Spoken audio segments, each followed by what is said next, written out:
Viva está na companhia do Biosfera.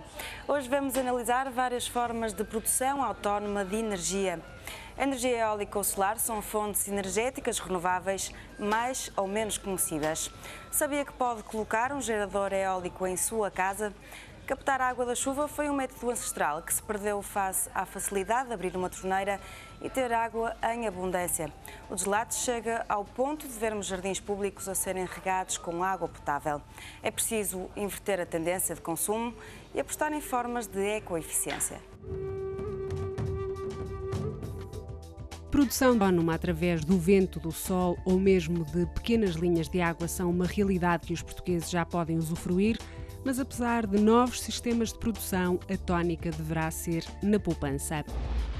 O convidado do bilhete de identidade desta semana é a urze, uma espécie que remonta aos inícios da existência de vida no solo terrestre. E ainda as notícias da semana, a seleção do ciberespaço e o índice Biosfera, muitos são os motivos para ficar na companhia do programa mais verde da televisão portuguesa, o Biosfera. Uma construção ecoeficiente deve fazer um uso racional de todos os recursos e a água não deve ser exceção. Tecnologias que aproveitam a água da chuva para o interior da casa são cada vez mais comuns por toda a Europa. Estimativas dizem que o maior consumo de água numa casa acontece nas descargas dos autocolismos, com 33%. A higiene pessoal corresponde a 32% do total de gastos de água. A lavagem do carro, o jardim significam 13% do consumo total. Lavar a louça consome 8% de toda a água e apenas 2% é o que se destina a beber. Perante esta situação, a água da chuva pode fazer a diferença. Eu acho que nós até temos sorte, não é? Porque também temos muita água aqui, não é? A água é barata, se calhar, e quer dizer, as pessoas ainda não se preocuparam em poupar água, não é? Eu suponho que é disso, mas penso que a tendência é cada vez o caminho ser este, não é? Ser aproveitamento das águas, não é? A reciclagem e a reutilização das águas, não é?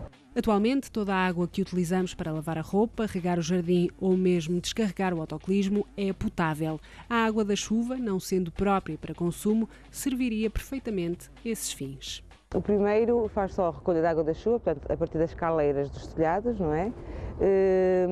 E do sistema de filtração, vai para um reservatório e é bombada, não é?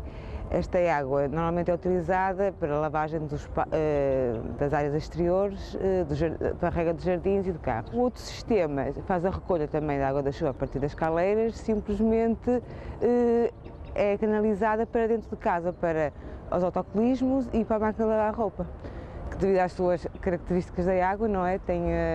Não tem sais dissolvidos, não tem cloro, portanto apresenta características, ideais para determinados fins, não é? Para além de poupar o ambiente e significar uma redução na conta da água ao fim do mês, a utilização de águas pluviais em casa pode ajudar a diminuir a quantidade de água tratada nas etas. Além disso, a água da chuva tem propriedades que a tornam ideal para a lavagem de roupa, por exemplo. Reduz os custos da conta da água, não é? No final do mês, em mais de 50% no sistema que utiliza água para dentro de casa. Reduz. Portanto, a água apresenta dicas que são, para determinados fins, são melhores, não é? Porque a água não tem cloro, não tem sais dissolvidos, não é? Portanto, por exemplo, nas máquinas de lavar roupa não vai apresentar calcários ao fim de algum tempo, que não tem os sais dissolvidos, não é? E não tem cálcio, nem magnésio.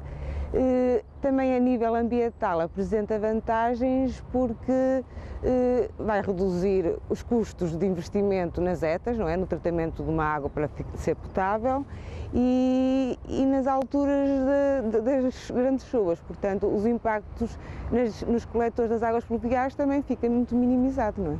Grandes áreas de telhado recolhem maiores quantidades de água. Em alguns países, a utilização de mecanismos de aproveitamento de águas pluviais não é opcional, obrigatória.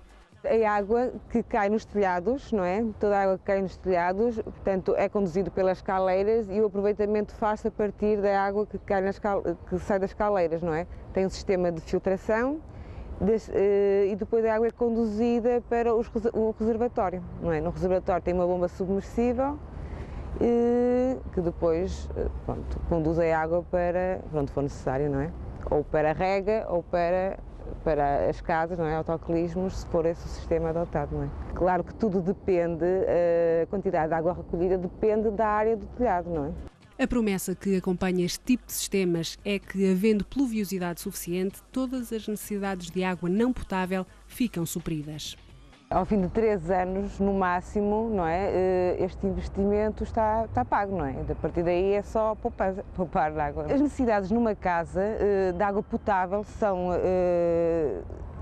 inferiores a 50%, não é? Portanto, se toda a restante água que não for potável, não é, for aproveitada por um sistema destes, não pagam, vai ser metade da conta habitual da água.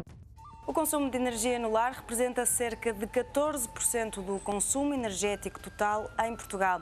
Embora esteja abaixo da média de 25% da União Europeia, os gastos com energia têm vindo a aumentar a um ritmo de 3% ao ano. Ainda que poupar seja o caminho que podemos seguir de imediato, e já veremos como fazer, conheça agora que formas autónomas de produção de energia existem hoje à nossa disposição. Todos estamos habituados a ver turbinas eólicas no alto dos montes, mas e se houvesse uma no seu condomínio? Falamos de aerogeradores que podem produzir energia suficiente para tornar uma casa autónoma.